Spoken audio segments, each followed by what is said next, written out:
Hello भाई नमस्कार जय जगन्नाथ वेलकम करछि आ गोटे नुआ मिनी ब्लॉग रे। तो आपण माने केमथि अछंती आशा करछि बहुत भलरे थिबे।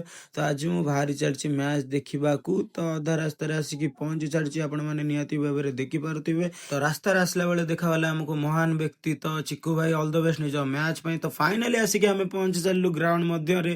तो आंकु तो आपण माने जानिथिबे कानू भाई जय जगन्नाथ की लाज मो भाई रो। देन मु फील्ड रे आसिकी पहुंचला बेले देखिली मैच टी लास्ट ओवर जांगे चलथिला।